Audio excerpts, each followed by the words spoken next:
नमस्कार दोस्तों, मैं हूं श्वेता रंजन। उत्तर प्रदेश में चुनाव की तारीखों का ऐलान तो हो चुका है। आप सभी जानते हैं 10 मार्च को चुनाव के नतीजे आएंगे और चुनाव 10 फरवरी से शुरू होकर 7 मार्च तक चलने वाला है। फिर 10 तारीख को 10 मार्च को नतीजे आएंगे।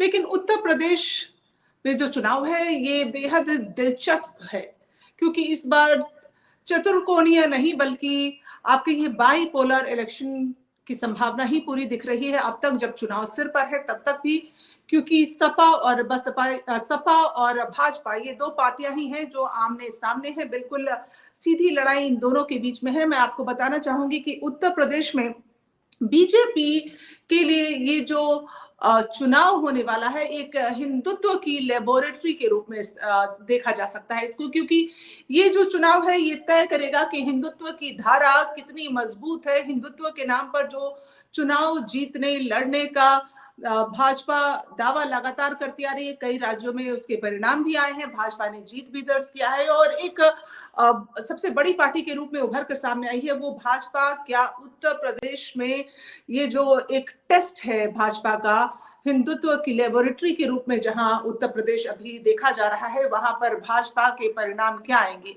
बस मैं आपको बताना चाहूंगी कि उत्तर प्रदेश का अगर आप इतिहास देखें तो एक लंबे अरसे से देखा जाए 85 के बाद से कोई भी ऐसा मुख्यमंत्री नहीं बना है जो दोबारा एक के बाद एक जीत दर्ज करके सत्ता पर कुर्सी पर काबिज हो जाए। कि आप इतिहास देखें, उत्तर प्रदेश का इतिहास अगर हम 1989 से शुरू करें तो अब तक रहा है कि एक मुख्यमंत्री दोबारा एक के बाद एक जीत दर्ज करके नहीं आता है। तो आप एक बार पहले इस इतिहास पर नजर डालिए, फिर हम बात करते हैं कि उत्तर प्रदेश में भाजपा हिंदुत्व की लेबोरेटरी के रूप में उत्तर प्रदेश को कैसे स्थापित करने की कोशिश कर रही है। साल 1989 में मुलायम सिंह यादव यूपी के मुख्यमंत्री बने, जिसके बाद 1991-92 में कल्याण सिंह ने मुख्यमंत्री पद ग्रहण किया। इसके बाद 1993 से 95 तक दोबारा मुलायम सिंह यादव ने मुख्यमंत्री पद की कमान संभाली, लेकिन वो ज्यादा दिन सीएम पद पर नहीं रह सके और 1995 में ही मायावती पहली बार राज्य की मुख्यमंत्री बनी। 1996 में यूपी के अंदर राष्ट्रपति शासन लागू कर दिया गया। इसके बाद 1997 में मायावती दोबारा सीएम बनी, लेकिन वह कुर्सी पर टिक नहीं सकी और 1997 से लेकर 99 में कल्याण सिंह मुख्यमंत्री की कुर्सी पर काबिज हो गए। इसके बाद 1999 से 2000 तक में राम प्रकाश गुप्ता मुख्यमंत्री बने। साल 2000 से 2002 में राजनाथ सिंह ने कमान संभाली। कुछ समय बाद ही 2002 में राष्ट्रपति शासन लागू कर दिया गया। साल 2002 से 3 में यूपी सीएम की कुर्सी मायावती के पास चली गई। 2003 से 7 तक मुलायम सिंह यादव ने सीएम पद संभाला और 2007 में मायावती ने बड़ा खेल कर दिया और पूर्ण बहुमत के साथ उन्होंने सत्ता वापसी की। मायावती 2012 यूपी विधानसभा चुनाव हार गईं और इस बार मुलायम सिंह यादव ने अखिलेश के सिर पर सीएम का ताज पहनाया, लेकिन अगले चुनाव में वो जीत नहीं सके और 2017 का चुनाव वो हार गए। 2017 में योगी आदित्यनाथ मुख्यमंत्री बने और 2022 में अब चुनाव होने हैं। इस बार उनका क्या होगा? लगातार दूसरी बार सीएम बन पाने में कामयाब हो सकेंगे? क्या इस बार वो रिकॉर्ड टूट जाएगा? ये तो वक्त ही बताएगा। योगी आदित्यनाथ के लिए ये जो हमेशा से एक उत्तर प्रदेश का रुझान रहा है ये बेहद दिलचस्प होने वाला है, क्योंकि क्या वो दोबारा जीत कर आएंगे? वैसे अब तक भाजपा का जो इतिहास देखें बीते कुछ सालों से 2014 में मोदी लहर के बाद से अगर देखें तो 2017 में चुनाव जीतना भाजपा के लिए बहुत ही आसान था, क्योंकि उस समय बिल्कुल मोदी की प्रचंड लहर थी, हर तरफ देखी जा रही थी। और 2019 का चुनाव भी जो परिणाम लेकर आया वो भी दिलचस्प रहा, जबकि राज्य की दो पार्टियां, लोकसभा चुनाव की मैं बात कर रही हूँ, जब राज्य की दो सबसे बड़ी पार्टियां सपा बसपा गठबंधन करके आई, उसके बावजूद भाजपा जो परिणाम लेकर आई वो बहुत ही ज्यादा दमदार था। तो ऐसे में 62 सीटें जीतकर भाजपा ने सारे अनुमान को, 80 लोकसभा सीटें वहां से आती हैं और 62 सीटें जीतकर भाजपा ने उस समय जो भी अनुमान लगाए गए थे कि अगर सपा और बसपा का गठबंधन हो जाएगा तो एक मजबूत गठबंधन है, भाजपा को टक्कर देगा, विपक्ष को मजबूत करने की कोशिश की गई थी। लेकिन उसके बावजूद भाजपा ने बहुत ही करारी हार दी सपा और बसपा को और प्रचंड बहुमत से जीतकर भाजपा वहां से निकली। लेकिन अब जो राह है योगी आदित्यनाथ के मुख्यमंत्री बनने के बाद से, वो भाजपा के लिए आप कहिए आसान राह नहीं है, क्योंकि लगातार जो पार्टी के भीतर से आवाजें उठ रही हैं, खुद के विधायक, खुद के कार्यकर्ता जो नाखुश दिख रहे हैं लंबे समय से, उसके बाद एक ये बातें भी सामने आ रही है कि शायद अब योगी आदित्यनाथ जो हैं, जबकि अमित शाह, जेपी नड्डा, नरेंद्र मोदी सब कह चुके हैं कि चुनाव जो होगा वो एक तरह से आप मानिए केंद्रीय नेतृत्व ये कह चुका है कि चुनाव जो होगा योगी के चेहरे पर होगा। लेकिन कहीं ना कहीं से आवाजें लगातार उठ रही हैं कि योगी नहीं बल्कि अरविंद शर्मा के नाम पर ये चुनाव लड़ा जाएगा। और ऐसी बातें, इस तरह के जो बयान है इस मामले पर, वो भाजपा के नेता भी दे रहे हैं रह रहकर।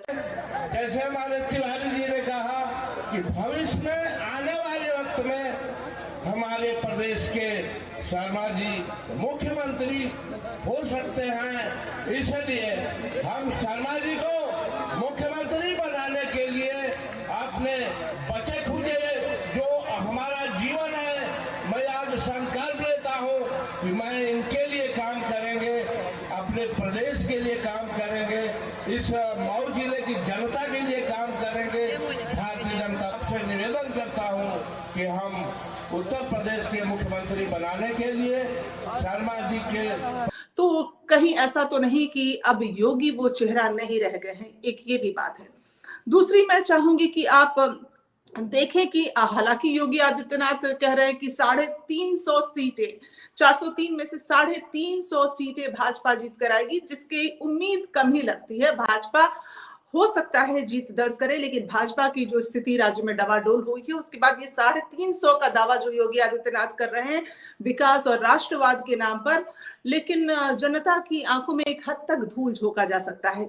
तो अब शायद जनता भी बहुत ही ज्यादा एंटी इनकम्बेंसी फैक्टर जिसको कहते हैं, बहुत ही ज्यादा निराश लग रही है और जिससे भाजपा की स्थिति कमजोर हुई है। आदित्यनाथ पूरा दम दिखा रहे हैं, कह रहे हैं कि नहीं वो जीत कर आएंगे, इतनी ज्यादा सीटें लेकर आएंगे, लेकिन जो मौजूदा हालात है उसके हिसाब से भाजपा जीत दर्ज भले ही कर ले, क्योंकि अभी भी जो चुनाव की तारीखों का जो ऐलान हुआ है उसमें अगर आप देखें तो आपको दिखेगा कि 13 बड़ी रैलियां जो है इलेक्शन कमीशन की पाबंदी लगने से पहले नरेंद्र मोदी कर चुके हैं। राज्य के तमाम जगहों पर जाकर योजनाओं का उद्घाटन कर चुके हैं, बड़ी बड़ी रैलियां कर चुके हैं। लेकिन जो कुछ एक मुद्दे हैं उत्तर प्रदेश के साथ, चाहे वो किसान आंदोलन से जुड़ा हुआ हो जिसमें पश्चिमी उत्तर प्रदेश भी आता है, चाहे जिसके कारण किसान की नाराजगी है, और तमाम अन्य मुद्दे हैं जैसे कोरोना के काल में बदइंतजामी, या फिर अभी भी आप देखिए वैक्सीनेशन ड्राइव में बहुत पीछे है उत्तर प्रदेश। तो ये तमाम ऐसे राज्य के स्तर पर मुद्दे हैं, चाहे महंगाई हो, चाहे आप तमाम अन्य मुद्दे हो जिन पर जनता जो है निराश नजर आ रही है।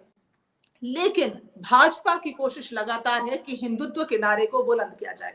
वो कैसे, मैं आपको दिखाना चाहूंगी। ये जो तमाम रैलियां की हैं, प्रधानमंत्री से लेकर जेपी नड्डा, अमित शाह जो चाणक्य माने जाते हैं, ये सब जो है एक के बाद एक रैलियां करके, और देखिए किस तरह हिंदुत्व के पिच पर ये इस चुनाव को खेलने की कोशिश कर रहे हैं। हम भारतीय हैं और हिंदू हमारा सांस्कृतिक पहचान है, इस पर भी हमें गौरव की अनुभूति होनी चाहिए। अयोध्या में राम मंदिर का निर्माण, हर व्यक्ति जानता है भगवान राम का जन्म अयोध्या में हुआ था। ये सांप्रदायिकता का प्रतीक नहीं, ये भारत के राष्ट्र मंदिर के निर्माण का प्रतीक है। जो कह रहे हैं हम सत्ता में होते तो मंदिर का निर्माण अब तक कर चुके होते, तो फिर राम भक्तों पर गोलियों चलाने वालों माफी मांगोगे? राम भक्तों से क्या माफी मांगोगे इस कार्य के लिए? राम भक्तों का नृशंस हत्या करने वाले लोग आज मंदिर की बात कर रहे हैं। यही आपकी ताकत है भाइयों बहनों, यही ताकत है आपकी।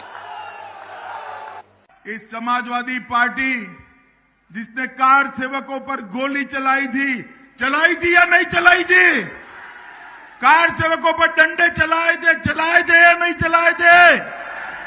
जो मंदिर बनने देना नहीं चाहते हैं।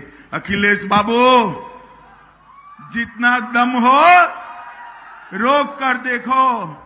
मोदी जी ने भूमि पूजन कर दिया है, देखते देखते अयोध्या में रामलला का गगनचुंबी मंदिर बनने जाने वाला है। आप नहीं रोक सकते। मैंने कहा गन्ना हमारा है, चिन्ना उनका है। ये चिन्ह को निकालना तुम्हारा काम है, बोतल के अंदर डालना आपका काम है। इस बात को हमको ध्यान रखना है। हम गन्ना पर भी चुनाव लड़के जीतेंगे और हम चिन्ना वाली मानसिकता का भी पर्दाफाश करेंगे और आपका आशीर्वाद लेंगे। यह भी हम आपको बताना चाहते हैं। निजाम का मतलब शासन होता है। निजाम का मतलब क्या था? जरा उत्तर प्रदेश की जनता को सच सच बताइए। उनके निजाम का मतलब है एन से नसीमुद्दीन, आई से इमरान मसूद, जेड से आजम खान और एम से मुख्तार अंसारी। भाई आप मुझे बताओ, आपको नसीमुद्दीन, इमरान, आजम और मुख्तार वाला निजाम चाहिए क्या? चाहिए क्या? या योगी जी और मोदी जी वाला विकास वाला चाहिए? तो देखा आपने कि पीएम मोदी की जो रैली है उसमें लगातार हिंदुत्व की बात की जा रही है। हालांकि ये हिंदुत्व की जो बात है वो उसका असर दूसरी पार्टियों पर भी पड़ा है। राहुल गांधी हो, उन्होंने एक बार हिंदुत्व और हिंदू का राग छेड़ा, लेकिन उसके बाद वो थोड़ा उस पर चुप्पी लगा गए हैं और बहुत राहुल गांधी तो अब तक वहां पर रैली नहीं कर पाए, लेकिन प्रियंका गांधी लड़की हूं, लड़ सकती हूं के को लेकर तमाम कार्यक्रम कर रही थी और करना चाहती थी, लेकिन पूरी तरह से वो अभी स्टेट को कवर नहीं कर पाई हैं। लेकिन जिस तरह से सैलाब उमड़ा है लोगों का जनसभाओं में, अखिलेश यादव के जनसभाओं में, उसके बाद से अखिलेश यादव की दावेदारी जो है सबसे मजबूत वहां पर देखने को मिल रही है। तो हिंदुत्व के पिच पर जिस तरह से भाजपा ये चुनाव जीतना चाह रही है, यहाँ कहीं एक कोशिश, पहले भी भाजपा हमेशा से हिंदुत्व के मुद्दे पर चुनाव लड़ते रही है, लेकिन ये जो है ये तय करेगा आगामी जो चुनाव है कि भाजपा आने वाले समय में आखिर हिंदुत्व के नारे के साथ चल पाएगी कि नहीं चल पाएगी। क्योंकि आप देखिए, राम लला का मंदिर जो बनना था उसका शिलान्यास तो हो गया, सुप्रीम कोर्ट ने फैसला सुना दिया। अब रामलला के बाद मथुरा और काशी, तमाम अन्य धार्मिक स्थानों पर भाजपा अपना रुख मोड़ रही है, अब कृष्ण की बात करने लगी है। तो भाजपा को चाहिए एक मुद्दा, ऐसा मुद्दा जो हमेशा हिंदुओं को लुभाता रहे, हिंदुओं के जज्बातों को किसी ना किसी तरह से वो इंजेक्ट करता रहे, उसको, उसके जज्बात को उसके साथ खेलता रहे। तो उस लिहाज से भाजपा के लिए जो ये उत्तर प्रदेश का चुनाव है एक लेबोरेटरी की तरह है कि भाजपा की आगे की दिशा और दशा तय करने के लिए ये चुनाव बहुत ही महत्वपूर्ण है। हालांकि ये जो 1985 के बाद से एक सीएम दोबारा नहीं लगातार मुख्यमंत्री की कुर्सी पर आते हैं, इस मिथक को लेकर योगी आदित्यनाथ कह चुके हैं कि मैं कम बैक करूंगा, मैं उस रिकॉर्ड को तोड़ूंगा। पिछले 37 साल से उत्तर प्रदेश में कोई भी नेता लगातार 2 बार सीएम पद पर नहीं रह सका है और मैं इस रिकॉर्ड को तोड़ने वाला हूं, तो ये दावा कर रहे हैं। लेकिन मैं आपको बताना चाहूंगी कि जिस तरह से उत्तर प्रदेश में अरविंद शर्मा को जिम्मेदारी सौंपी जा रही है, जिस तरह से योगी आदित्यनाथ की बात, योगी आदित्यनाथ से उनके अपने पार्टी के कार्यकर्ता और खुद नेता लोग नाराज हैं, उससे ये साफ हो रहा है कि कहीं ना कहीं जो भाजपा के चाणक्य हैं अपना गेम खेल गए हैं।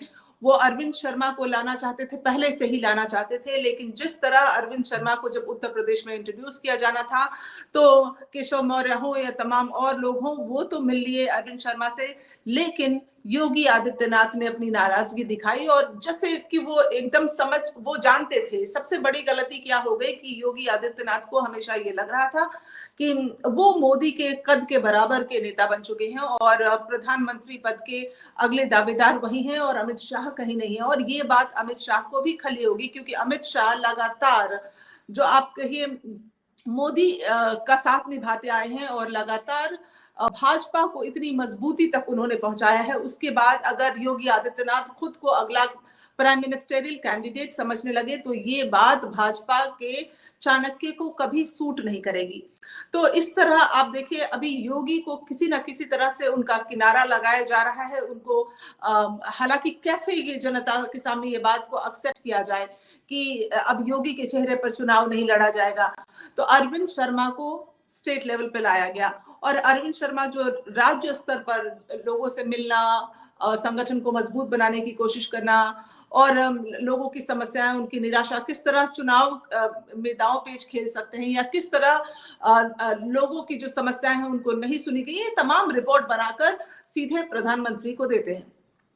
तो कहीं ना कहीं एक अहम पद पर आ गए हैं अरविंद शर्मा, और ये लगने लगा है कि अब जो लोग योगी आदित्यनाथ के पास काम करवाने के लिए जाते थे वो अब अरविंद शर्मा के पास जाते हैं। और कई लोगों की ये शिकायतें भी हैं कि योगी सरकार में तो हमारा कोई काम हो नहीं सका, योगी आदित्यनाथ किसी की सुनने को तैयार नहीं होते क्योंकि वो अपने आप को बहुत बड़ा समझने लगे थे।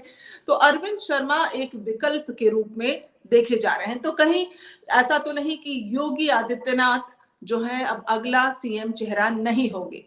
एक तो ये बात, और दूसरी बात कि जो भाजपा के लिए, चाहे वो अरविंद शर्मा हो चाहे योगी आदित्यनाथ हो, भाजपा के लिए सबसे जरूरी है कि उत्तर प्रदेश का चुनाव जीते, और उसके लिए अरविंद शर्मा को आगे पुश किया गया है। अरविंद शर्मा को आगे धीरे धीरे किसी ना किसी बहाने से आगे लाया जा रहा है ताकि एक उनका विकल्प तैयार हो सके। और भाजपा के लिए आने वाली जो स्थितियां होंगी, वह बाकी के जो राज्यों में चुनाव होने हैं, बाकी के राज्यों में किस दिशा में भाजपा चलेगी, ये सब उत्तर प्रदेश के चुनाव से भी तय हो सकेगा।